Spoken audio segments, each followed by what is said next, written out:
Alright everyone, we're back with the weapons series, and as you already know, we're doing unique weapons today, and I appreciate this person for suggesting this idea. I was going to do it, but I honestly wasn't really thinking about it. And, you know, this video is going to be one hell of a task, because almost on every single game, I'm going to have to hit the box, or there's going to be something that involves RNG going into it. So I am not ready for this. This is going to be painful, but I think this video is going to be worth it because it's going to be much different from the other videos I have made so far. And on World of War here, we are going to be doing the flamethrower because every other weapon besides that is just a normal gun. And the flamethrower, well, it's a flamethrower. What else do you want me to tell you? And I have terrible luck getting it on this map, so I might not get it until like round 20. We do not know. We have 2 box hits on round 4, so let's see if we can possibly get it. I will be so happy if we do.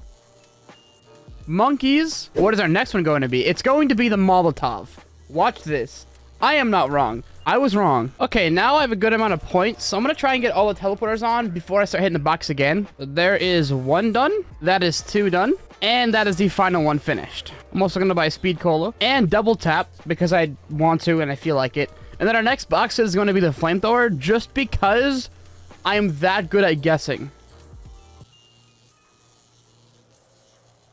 I told you guys, I'm just that freaking good at guessing. All right, we can now pack-a-punch this thing, and we got a dog round, so this might be a terrible time to show it off. Now, as I said, I chose this because a lot of weapons in this game are just normal weapons, and then this is the one that's unique because it's a flamethrower. And as far as I know, this is the only game that this appears in where it becomes one of your weapon slots. Like in later games, it becomes like an ability or a score streak, but I don't believe it's ever been seen again as a weapon slot. Now, it's not like the strongest weapon ever, but it is infinite ammo and technically infinite damage. Now, the only map this really is used on is Nocturne Toten, because since it's the only weapon on that map that has infinite damage, it's kind of the only weapon you can use to get the high rounds. If you know how to use it, it's really good, but if you don't know how to use it, it's probably going to be the worst option in the game, outside of, like, the Springfield, maybe. And that's kind of it for it. It also has really low mobility, so if you're training around the zombies, kind of like I am right now, it is not a good option, and I'm about to die. I did not die. Let's go. Yeah, that was the flamethrower. Nothing else to say about it, so let's move on to BO1. So for BO1 here, it was kind of a no-brainer, because there was one weapon that stuck out to me before even making this video, which is the crossbow. And again, I have to get it out of the box. I am very curious to see if it's outside of this store. It's not. Don't be in the alley.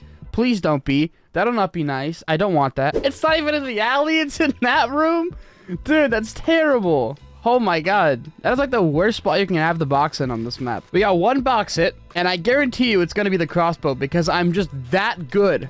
I'm telling you guys, I'm that good. Oh, that was quick. Okay, nice. At least we're not going to be sitting here for like 5 hours. Okay, we got the points. Go ahead and pack-a-punch it. And when this thing is pack-a-punched, this is when it becomes unique because each crossbow bolt you shoot becomes a monkey bomb. So you see all the zombies are right there. If I shoot it over there.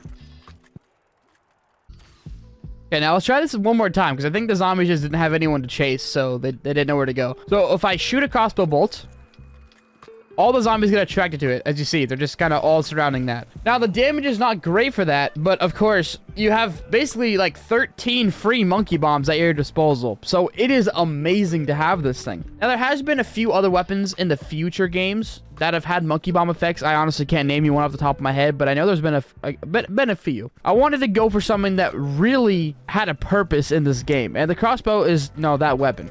And I've really kind of already said everything about it. There's not really much else to say. And that was the crossbow. So let's go ahead and move on to BO2. When it comes to Black Ops 2 in this video, it's a little bit more unique from most games because this is the first game to introduce double pack-a-punch, and not every weapon has it, but most of them do. And what it does in this game is for the weapons that have that feature is you can get different attachments on them. That'd be a red dot sight, a grenade launcher, a foregrip, you know, whatever it may be. So I wanted to choose a weapon that really stood out from the other ones that had a really unique attachment. And the one I chose is the DSR. And when we get to it, I'll show you guys because I don't want to ruin the surprise if you've never seen it before. If you have seen it, you probably know what the attachment is, but I want to get it first before showing it off because it's very, very unique. And you could say there's other unique weapons in this game, like map exclusives or, you know, like the War Machine, Ballistic Knife, whatever you want to say. But I always try to keep my videos different from one another, and I don't want to just do the same weapons over and over and over again. So, you know, that's what I'm going with, the DSR. I haven't covered it in a video yet, so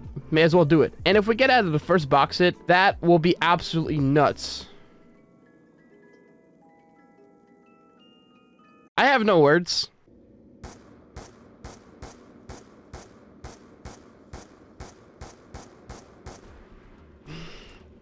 Holy shit. That was actually funny. Oh, second box hit. Yo, dude, that's crazy. I do want to get my perks though before using it because it's a sniper and I don't want to die using it. Okay, that's now all of our perks acquired. Okay, I've gotten 13,000 points. This should be enough to get the attachment, I'm hoping. So the first pack-a-punch, you always get a variable zoom on your scope, so you can zoom in. And then after that, it's completely random. I don't know how many attachments this can get, but let's see if we can get the attachment on the first pack-a-punch. Or the second one, I guess. Looks like we got the suppressor. Yeah, why would you want a suppressor in zombies? Don't ask me. Now the next one. Oh, we got it. Here it is. It's iron sights. Now, the reason why this is unique is because this isn't actually in multiplayer. That took a lot of the attachments from multiplayer and put it in zombies. And this is, I believe, the only unique one you get in zombies, which is very cool. And it makes it extremely easy to use because this is one of the strongest weapons in this game. I believe it's the strongest per bullet weapon in this entire game. If I'm not mistaken about that, I'm very certain it is. And it's amazing. It's used for high rounds. It has a lot of ammo, a lot of damage, and there's nothing wrong about the DSR other than maybe that you can't camp with it. But I don't know why you'd camp with a sniper. Unless it's like the SVU or something, but that was Black Ops 2. Now, the next game, of course, is Advanced Warfare, and I'm not too excited to play it, but we're gonna move on to it anyway. Okay, so Advanced Warfare is kind of a tricky game because there's a lot of unique weapons on this game because it's the first COD, I believe, that went futuristic with jetpacks, all that shit. And the first weapon I thought of when I was making the list for this video was the blunderbuss, but I've already covered that previously, I believe. I think I have. I could be completely wrong. I have no idea. But the weapon I went for is the EM1. I don't want to talk about it quite yet because I actually want to get it before explaining it. It'll make a lot more sense as to why I chose that. And I sadly have to hit the 3D printer to get it. So this is going to be very tragic. We have the points to hit it one time. If you don't understand, 3D printer basically works as whatever you land on, as in the first time you hit your interact button, that's the weapon you're going to get. And there's no luck base to this, I don't think. You just have to be very quick. And there is no way I got this weapon. On my most ammo video, it took me like 2 days before I was actually able to get this, and I got it first try. I hate this game, dude. I hate it so much. No way! No way! Dude, this video is so lucky. Holy. So here we have the EM1. Now, I guess we'll talk about it right now because I don't believe it'll be unique when I pack-a-punch it, no attachments or anything. So the EM1, when you look at it, as someone that has never played Advanced Warfare, you might not even think that it was from Call of Duty. Because one of my friends that has played a lot of Destiny, if you don't know what Destiny is, just look it up. I asked him, doesn't this weapon look like it's from Destiny? And he said it does. So I think for a weapon that doesn't even look like it's from COD, should go in this video for the most unique weapons. And it is an energy weapon, so it just kind of shoots a beam, and the zombies die not very fast. It's not very good, but it also has a percentage of ammo. So in the bottom right, it has 98% right now because I used up 2%. But once you get down to 0%, that's it. You need to wait until you get like a max ammo or something. But it does take a while for it to go down. It's not like it, just kind of loses ammo instantly. But it's still kind of stupid. Okay, this is the moment of truth. Let's see. No attachments. Oh, it does get an attachment. Okay. I was wrong. Never mind then. Okay, well, I've already kind of shown it. Energy weapon shoots a beam. That's it. As Warfare is not too interesting. But BO3 is next up, and it has very interesting weapons. So, I'll see you guys in BO3. So, Black Ops 3, the two weapons on this game that I'm covering is the Banshee and the Rifty 9. I'm doing them together because they're very similar. They're kind of like the exact same weapons, but one's a pistol, one's a shotgun. I gotta get Immolation or Raindrop so I can get out of the box because they're pretty rare weapons to get. So this could take a long time to get them. Oh, we got the Banshee. That's quick. Just give me the Rifty 9 and we can move on with our day. Oh my god! What is going on in this video? Dude, this is crazy. Something bad is gonna have to happen, like in the next few games, like World War II. I'm gonna be sitting there for an hour. Because this luck is too good to be true right now. Oh, perfect. Okay, we gotta trap this man. We already got all the rituals done, so I don't need to worry about those. Just need to get Pack-a-Punch open. This big worm boy. All right, there we go. Pack-a-Punch is open. Let's go ahead and pack the Banshee and the 59. Now, both these weapons, as I said, are very similar. They're both energy weapons and not hit scan. They have bullet travel. So as you see, when I shoot one here, the bullet travels. It's pretty fast, but it still has travel to it. So like if I go all the way back here, the zombies don't die instantly. That is a very bad representation of it, but it's not shoot to kill basically. It's shoot, then wait, then kill. You understand the point if you know what I'm talking about. And the 59 is a little bit different. It's actually a 2-round burst pistol, also bullet travel. Nothing else to really say there. However, they are extremely powerful weapons in this game. They are some of the strongest weapons you've seen in zombies that are not infinite damage or wonder weapons. They are extremely powerful. They can easily bring you to around 50. No problem if you have the ammo. And that's it for these two. Amazing weapons. You should try them out if you've never tried them before. And let's move on to Infinite Warfare, because that's the next game. So you might be wondering why I'm on Beast from Beyond. And that is because this is the only map on this game that has the weapon on the wall that I'm doing, and I don't want to make it any more complicated than it has to be. And that weapon I'm doing is the VPR. And this might be a controversial opinion, but from this game onwards, except for Cold War, all the weapons in each game just kind of become the same and kind of don't really stand out from one another. And this game, you know, I really struggled. I could not figure it out, and the VPR, once we get it, it'll make a lot more sense why I chose that. But if you disagree with me, I completely understand. This game just does not have many options. So this is future me here editing this video, and I wanted to say this because I forgot to mention it while I was actually recording this video, and that is when Mr. T Lexify was reacting to one of my videos. I can't remember which one it was, but if you're watching this too, how you doing, man? Hope you're doing well. And he mentioned how he wanted to try and pack-a-punch every weapon on zombies in Spaceland, and I completely forgot I even did that whole series from World at War all the way to BO4, upgrading every single weapon on every single map known to man, which is an extremely hard task to do if you've never done it. But it completely slipped my mind to even do it on Infinite Warfare or non-Treyarch games in general, because they're so different from Treyarch games. So if you want to see me do this on Infinite Warfare, I'll be more than happy to. So just let me know in the comments if you want to see it or by leaving a like. But without further ado, let's move back to the actual video. Okay, I made it to the main area I need to be at. All I need to do is drop in this hole, get in here. We're gaming. Woo! Gotta grab our boy Neil's head. And I just need to put in this computer, and it now should be normal zombie rounds. At least it should be. If not, I'm dead. I'm screwed. Okay, yeah, it's zombies again. Okay, that's good. We do need to grab 3 different satellite pieces. This is one of them. If I'm remembering right, there is a satellite piece in here. Is it just right there? Okay, yeah, it is. And now the last one's to a teleporter that's like right there. But I need to press a button. Big Buto. Why are these still here? Okay, there we go. Now this is open. And I'm hoping Jug is in here because I don't even remember if it is. But the weapon we want to get for this video is actually right here. The VPR. There we go. Well, since we are here, we can grab the last satellite piece, which is just right here. Perfect. What is this? Why are these still here? Okay, we got them back with the VPR and got all the satellite dishes. And I think these dudes actually spawn in. There's 3 of them every time you grab one satellite piece.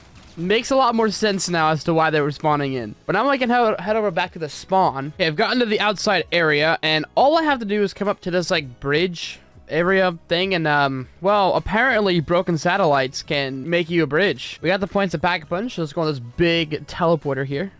Boom. And now the VPR's Pack-a-Punch. Now we're going to talk about as to why I chose this, and it's simply because this thing has a very interesting magazine on it. It's dual mags, one on each side of the weapon. I don't know if we've ever seen that in zombies before. Correct me in the comments if I am wrong about that. I actually have no idea. We have seen dual mags where it's like, where it's 2 mags put together, and you can like reload quickly with them, but I don't know if I've seen this. But that was Infinite Warfare. World War II is next up, and that game is probably going to break me. So World War II is a little unique because this Call of Duty game went back to boots on the ground, and, you know, it's meant to revolve around World War II and that time frame. So a lot of the weapons are, like, really old and really realistic. So there's not many weapons to choose from when it comes to uniqueness. However, there was 2 outliers, and they're both snipers. That being the SDK and the DE Lyle. I'm not sure how to say that sniper. You can tell they both have really huge barrels on them. And if I get either one, then that's the one I'm doing because they're both pretty similar. They both kind of have the same feature. I don't want to do both of them, but at least one of them. Because the box in this game, you know, it can be very forgiving or very unforgiving. So I guess we'll find out. Yes! Finally! This deadass took an hour and a half to get. I had to go into a separate game of zombies to get it. And I don't even think it's worth it, but we got it. We're gonna pack-a-punch it, of course. So don't you worry, we got it. I'm finally a proud owner of a Pack-a-Punch DE Lyle, or whatever it's called. Now, from my knowledge, I've heard that this is one of the best weapons in the game for, like, boss fights. And I can kind of see why. I mean, on Pack-a-Punch, it was one-shotting on the head in this round. I can't even imagine how long it one-shots in the head for Pack-a-Punch. It's just crazy to me. It has over 300 shots for a bolt-action sniper? What the fuck is that? And as I said, it's just a huge barrel in the front. I think it might just be like a really big suppressor of some sorts, maybe. I'm not sure. You know, I'm not a gun expert. I wouldn't know these things. The hour and a half was not worth it, but you know, we can move on to BO4 finally. And yeah, I'll see you guys on that game. So I'm gonna have to say that Black Ops 4 has weapons that all feel the exact same. They all kind of look the same, feel the same, and I feel like there's no weapon that really is different from all the other ones. You could make an argument that there's one out there, but you know, I went through all of them, I used all of them. I didn't know what the hell to do. So what I'm gonna do is the S cargo, and it is right here, so you don't have to go through the trouble of hitting the box or anything. And now we already got it in round 2. All right, we have the points to pack-a-punch it once, and I'm only going to do that once because the weapon is not very good at all. I'm pretty sure it shoots nails or some sort of projectile. I'm not too sure what it is. You can see that it's not bullets. Someone can tell me in the comments. I'm not really too sure what it is, but a lot of weapons in this game don't shoot projectiles. This might be one of the only ones. I'm not too certain, of course, because I'm never too certain. But the only reason why I chose it is because it has a drum mag on it. I always find it funny when a really small SMG has a big drum mag on it. Hysterical, I must say. But outside of that, that's it. It just shoots projectiles. I believe they might be explosive. Yeah, I have no idea. But that was the S cargo on BO4. And then Cold War, that will definitely make up for this game being very boring. Okay, now finally, we have probably the most unique weapon in this entire video because Cold War is the only game that ever introduced it, and that's the nail gun I have right here in my hand. It's an okay weapon. It's not like fantastic, but it's a nail gun. I mean, it's cool. It's unique. I love it, I guess. I don't know. All right, I've made it to the abomination. It should spawn. Right? Yep, there he is. Okay, let's see if I can kill him pretty quickly or not. Alright, for a second I wasn't doing damage, but I mean, Ring of Fire makes everything good. And there we go. Oh, this has, what, 450 shots for a nail gun? That is not even too bad. I thought it would have had less than that, but the nail gun isn't great to have in this game, especially just because, you know, how the game works. You don't really want a nail gun. I feel like this was just kind of added just to be different. Just have a weapon that was, you know, have fun with. Like, I guess. I'm not too sure. I mean, it's sort of strong. Not really. It's okay. If you want to use it, you can. But you can't put any of the attachments on it, so it can't be any better than it already is. And that was the nail gun. Don't get me wrong. It's a unique weapon, but not ideal for zombies. And that was the whole video. If you guys have any, like, ideas for how I should continue this kind of weapon series I've been doing, let me know, because I really don't know what else to do. That wouldn't just be a repeat of other videos. So yeah, hope you guys have an amazing rest of your day, night, morning, whatever time it is for you. And I will see you guys in the next video. Peace out. I love every single one of you.